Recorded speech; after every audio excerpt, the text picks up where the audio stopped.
Hi, I'm Mike Morales. You're watching Sipping Off the Cuff on Tequila Aficionado Media, all of our platforms. I'm here in the command center, the mobile command center in St. Petersburg. Of course, here tonight I am doing my best Long John Silver impression. I got allergies. It doesn't look good. It looked like I went 4 rounds with like Rocky, Hey, or pirates are Apollo cool. Creed's son. What's that? Pirates are cool. Pirates are cool. Yeah, but don't expect me to talk like a pirate, okay? And that young man over there is Rick Levy in San Diego. Rick. Um, we have been discussing and dissecting Padre Azul.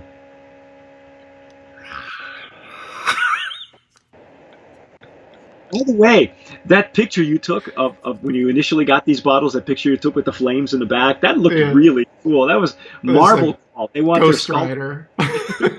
they want their Ghost Rider back. If you saw us dissect the Blanco, you saw that we automatically nominated it for brand of promise in the in the packaging category. It is a completely over the top packaging. You have this. Look at the size of this thing. You could literally hurt somebody with this Yeah, you could with you this. could knock somebody out with that. I Oh think they yeah, said it was like 270 gram or something. It's it's solid metal. yeah, it's very substantial. It's not aluminum. They must pay a fortune in packaging. I mean, in Yeah, shipping. Because that weighs a bottle down. And I think you told us when we were looking at the Blanco that this is a supposedly a hand blown bottle. I can't really tell because it's covered. It's got its own corset. Look. it's in a leather jacket. Well, let's see. You can see. I don't see any bubbles, but there's their brochure that they sent to us has these beautiful. I mean, it's beautiful paper. It's full color. I'm assuming that Ana Maria Romero Mena had a hand in the flavor notes that you get here. Rick, you said that it was a primarily in Europe up until like what Yes. recently? So the guys who create the guys and gals, the group, it's in their materials. They say it was a group of friends that went in together to create it, and they are the company they created for this is based out of Austria, I believe. And I'm pretty sure they were going for the European market. They got I think this big name German sports personality to be their brand ambassador. He if it's who I think it is, if I when have the we name. oh you It okay, Yeah, it is can you pronounce it? Stefan Kretschmar. Okay, what is he? Football, soccer? Is he a race car driver or something Uh, like that? I think they said he was handball. Oh, there's a sport that does well. Well, he's probably not going to get a lot of recognition in the U.S., but Maybe it's like if you're a Canadian brand, maybe you get a big curling star for your brand ambassador. uh, curling. That's I do that here in the RV all the time. Chasing cats. So what can I tell you? Anyway, if you were with us when we did the Blanco, you saw that we nominated it for brand of promise in the packaging category. So Wow. if and the Blanco category actually. So it is at least I think they have several different stories that the marketing company, like you mentioned, Rick, tried to tie everything in together to make it cohesive. Wow. Because if you follow them on Instagram, there's a lady. Her name she calls herself Madre Azul. I don't know what her affiliation is. I'm assuming she's one of the founders or one of the friends. She's very protective of the brand. She does a lot of tastings at wine stores, and I'm assuming all this is in Europe. Okay, and every once in a while she'll show a photo of herself, skiing in the Alps, and Liechtenstein and things like that. And so, they're either tasting tequila. And by the way, I'm not even sure if the sports figure is who I think it is, because none of the photos that I see on Instagram have a caption and lets you know who's who, or nobody's tagged. But the guy that's with her, and I'm assuming it's her husband or her boyfriend or somebody related to her, very handsome guy. He looks like a Pierce Brosnan, type. He's very elegant looking, and he's constantly got a bottle in his hand, and he's dressed really well, a nice sports jacket. These people are, they're living the life, or at least they would like us to think that they're living the life. And anyway, we fairly enjoyed the Blanco, but we're going to try the Reposado tonight. So let's see what we got. As you can see, it's a synthetic cork, so it's not. I think with as much metal as that head has, you're gonna need a synthetic cork. We're using the Jarritos, the Chisholm Trail Jarritos for our tasting, which doesn't require a whole lot of a whole big sample like some of the other glassware that we used in the past. That's excluding the Glencairn, but wow.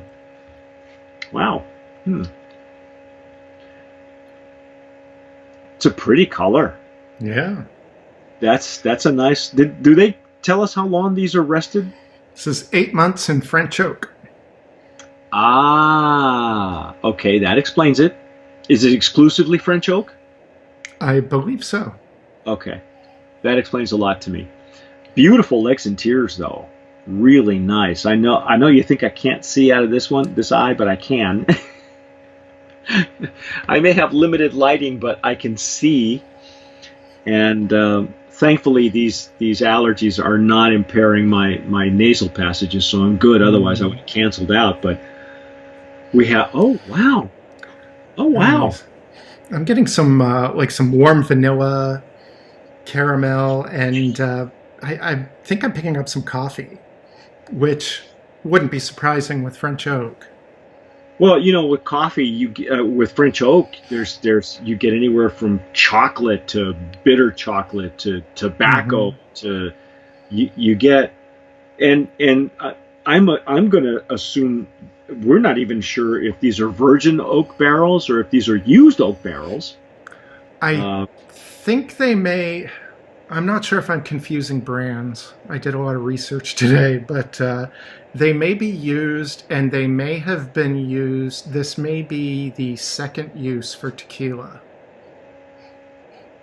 So there's less of the residual whatever was resting in the barrel at the time. So there's the more you use these barrels, of course, French oak is expensive. It's not cheap.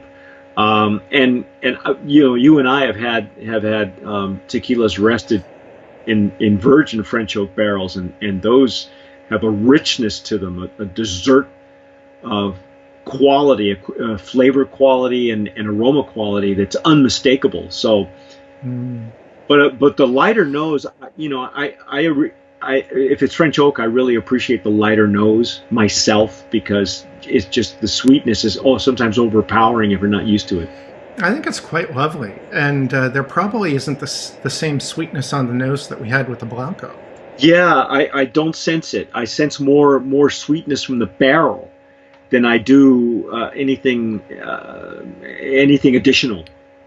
Yeah, I'm really enjoying the barrel notes. Yeah, this is quite lovely. It is. There's almost a lilac quality to it. Just like way in the back, because I wonder what these would have been used for if they were used before tequila, like sherry or. I don't even cognac, wine.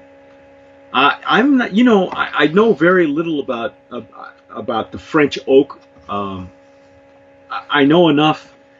And I guess I should probably just mention the brand. We know enough about Casa Noble that we know that they have their own cooperage where they make their own barrels, and it's a famous cooperage, and they make them just for them, and they hand select the staves, and they make them right there, and it's all to specs for Casa Noble, but I'm not sure about the rest of the industry. You know, I know more about the second and third market for wine barrels and cognac barrels and whiskey barrels, but French oak is still a mystery to me. I'm not exactly sure. I'm just going to go out and say it's probably wine, maybe primarily wine, maybe some whiskeys. I'm not sure. Doubtful.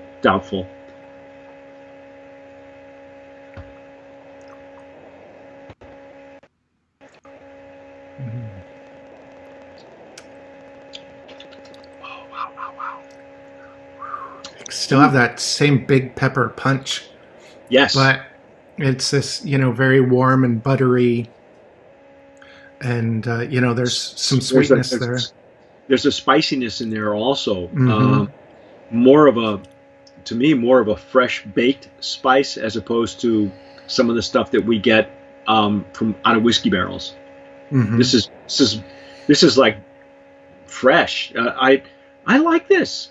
Yeah. There's I'm getting nice pepper and agave, and maybe some bitter chocolate from the French barrel. Probably in the back end. I know it's got a medium to long finish. It really explodes on mid palate as far as the pepper, and that really could be just a product of the agave out of a Matitan, because it does tend to get peppery.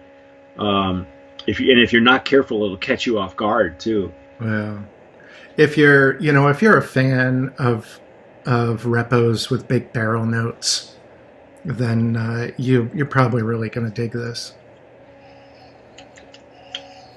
It is coating your palate. Now I'm not going to lie. It is doing that. But if it's being rested in French oak, as they say, then this makes more sense to me than the sweetness that we sensed in the Blanco. Because there are more barrel notes on this one that belong there. If you're familiar with anything aged in French oak, you'll note those. You'll have those notes reveal themselves to you, and it's really easy too with the jarritos. It just comes right up to you. You don't have to dig for it.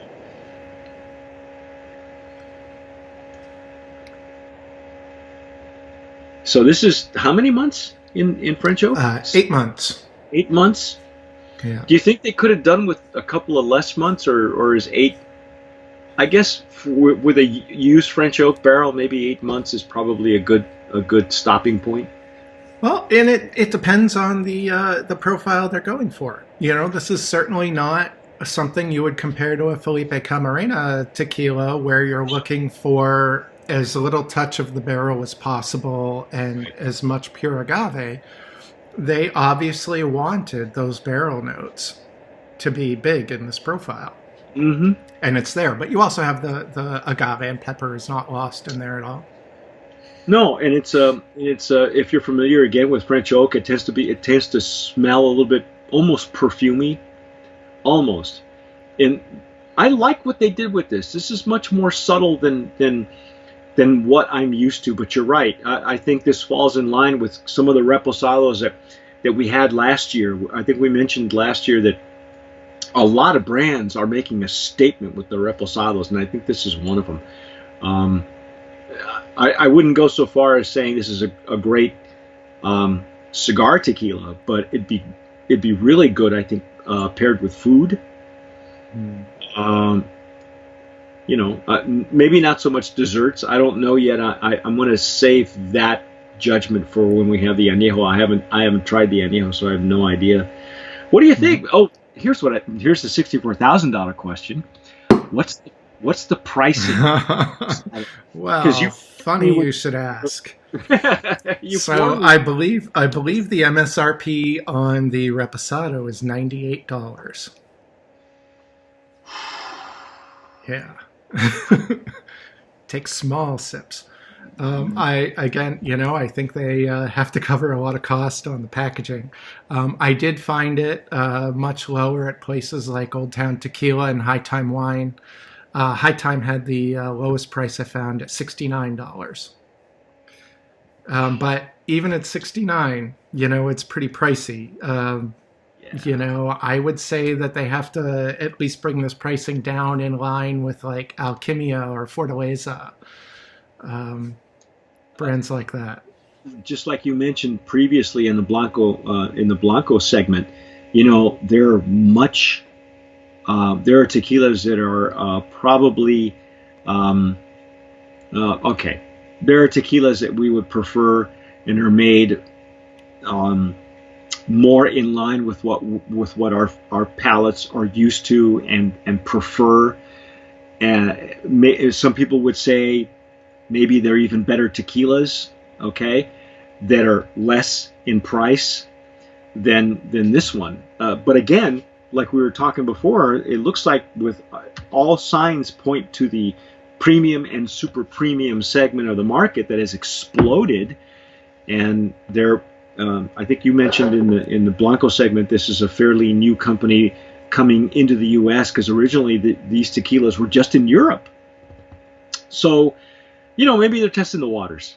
Yeah. And if that's the case, that's great. I applaud them for having the guts, because the U.S. is a tough market. But at this price, it's going to be did we talk about the maker in this segment? The distiller is Alberto Partida Plasencia, and that's NOM 1466, Tres Mujeres, on the outskirts of Amatitan, Arenal, right there on the border. And Ana Maria Romero Mena was in charge of coming up with the flavor notes that are in this beautiful brochure. They got some nice POS. I mean, they've got the brick ovens that they use at the distillery. I mean, it really is gorgeous. They have done a lot with the packaging, but I think at the prices that you're finding, you're paying for the packaging and you're paying for this. Yeah. I think the American Tequila Cognoscenti is going to look at the price and say, well, they're asking a bit too much for that. Maybe I'll get it, and because the bottle's pretty badass, but the bottle, the profile is worthy. There's going to be a lot of people who will love this, and I'm a fan as well. What do you think? Brand of Promise nominee? Yeah. For the Reposado category? Here we go. Brand of Promise. I like it. I feel like I'm on Dancing with the Stars. When I first got into tequilas, I was really into Reposados with just huge barrel notes. And, this really delivers on that. You've got the barrel notes. You have that warm vanilla caramel. It's French oak, so you get some bitter chocolate. It's, kind of creamy, a little bit sweet. Yeah, I'm getting even as we speak, it just opens up even more. And yeah, it does have that kind of like a creamsicle kind of smell to it, right now. Mm-hmm. And I'm just gonna believe that this is due to the barrel and not due to any enhancements that we may or may not have detected in the Blanco. Okay, if you're using French oak, you're really, as far as I'm concerned, you don't need to have the enhancements. So I'm gonna believe that this is barrel, and yeah. Hey, well, and like what we've seen before, we don't know this, but they could always, for Reposado, they could drop in some extra añejo to change the profile, and it would still be classified Reposado. Yeah, whether they're polishing it or blending it, we're not sure. There's very limited stuff that we. There are pages and pages of stuff in it, and it's not that informative. So, but anyway, for our purposes and for the people out there, I think this is a worthy Brand of Promise nominee in the Reposado category. It is making a statement. I will not deny that. So, that's our take on Padre Azul Reposado, but stick with us because we're going to dissect the añejo, which I have not had a chance to try yet, but I'm kind of anxious now to find out if it there's I can see the progression. We've tasted the progression, so let's see how big that añejo is. Anyway, we'll do that in the next segment. I'm Mike Morales, or actually I'm Captain Ron, here in the Mobile Command Center in St. Petersburg. That young man over there is Rick Levy in San Diego. You've been watching Sipping Off the Cuff on all of our platforms. Hey, by the way, see this really cool T-shirt? Yeah, we've got a store now. You can get your own merch. T-shirt. You can represent your own T-shirt, your own hoodie. You can find the tab there on our website and also on our Facebook page. But either way, whatever you do, tomar sabiamente. Sip wisely. I'm Mike Morales. I'm CEO of Tequila Aficionado Media, and I just wanted to thank you for watching Sipping Off the Cuff. We love doing these reviews for you. Now, if you're an Agave Spirits brand owner and you're watching this, there are 3 things that I'd like to talk to you about. Number 1, if you'd like us to review your Agave Spirit on Sipping Off the Cuff, just send me an email, mike@tequilaaficionado.com. It won't cost you a dime, and I promise you'll get an honest review. Number 2, if your brand has been nominated, past or present, as a brand of promise, we can help you promote your brand effectively and affordably over on the tequila PR side of things. Just email me, mike@tequilapr.com. And number 3, if your brand has ever been a Brand of Promise nominee or a winner, you automatically qualify with us, or to go with us, on our next promotional tequila tour. So shoot me an email, tours@tequilaaficionado.com, and I'll send you all the details on our upcoming tequila tour. That's it. Thanks again for watching. Sip wisely.